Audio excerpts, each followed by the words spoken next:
Social media पर बड़बोलापन आए दिन नए नए विवाद पैदा कर देता है। इसी तरह के बड़बोलेपन से मालदीव बनाम लक्षद्वीप को लेकर ऐसा बखेड़ा खड़ा हो गया कि मालदीव से भारत विरोधी बयान सामने आने लगे। जब भारत में इन बयानों के खिलाफ आवाज उठी तो मालदीव की सरकार तक जोरदार तरीके से इनकी गूंज पहुंच गई और उसे इस बखेड़े को रोकने के लिए अपने 3 मंत्रियों को सस्पेंड करना पड़ा। चलिए 3 पॉइंट में आपको बताते हैं कि पूरा मामला आखिर है क्या। पिछले दिनों भारतीय प्रधानमंत्री नरेंद्र मोदी ने लक्षद्वीप का दौरा किया था। इसके बाद उन्होंने लक्षद्वीप की कुछ तस्वीरों और वीडियो को पोस्ट किया तो इसे लेकर सोशल मीडिया पर चर्चा तेज हो गई।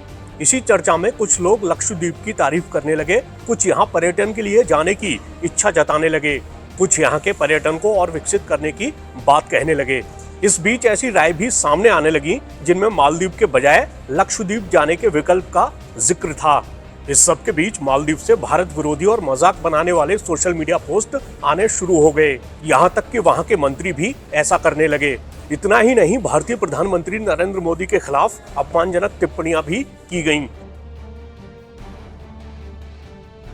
इसके बाद सोशल मीडिया पर भारतीयों का गुस्सा दिखने लगा।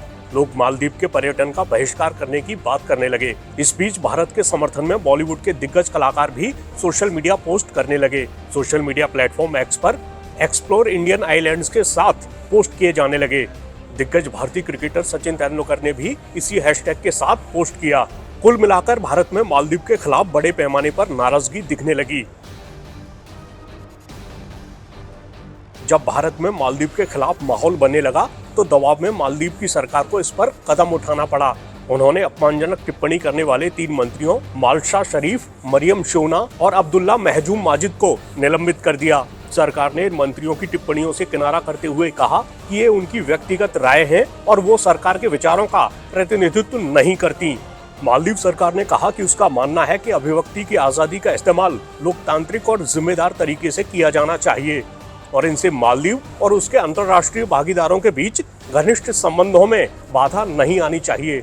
इस बीच पूर्व राष्ट्रपति इब्राहिम मोहम्मद सोलेह ने मालदीव सरकार के अधिकारियों द्वारा भारत के खिलाफ नफरत भरी भाषा के इस्तेमाल की निंदा की। इसके साथ ही उन्होंने एक्स पर कहा, भारत हमेशा मालदीव का एक अच्छा दोस्त रहा है और हमें इस तरह की अपमानजनक टिप्पणियों के जरिए हमारे दोनों देशों के बीच सदियों पुरानी दोस्ती पर नकारात्मक असर नहीं डालने देना चाहिए। वहीं पूर्व राष्ट्रपति मोहम्मद नशीद ने नफरत भरी टिप्पणियों को भयानक बताया और राष्ट्रपति मोहम्मद मुइज्जू की सरकार से इन टिप्पणियों से दूरी बनाने को कहा।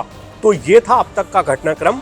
अब 8 जनवरी की सुबह भारत में मालदीव के उच्चायुक्त भी विदेश मंत्रालय की इमारत से निकलते देखे गए। फिलहाल इस बात पर निगाहें टिकी है कि ये विवाद कब जाकर थमता है।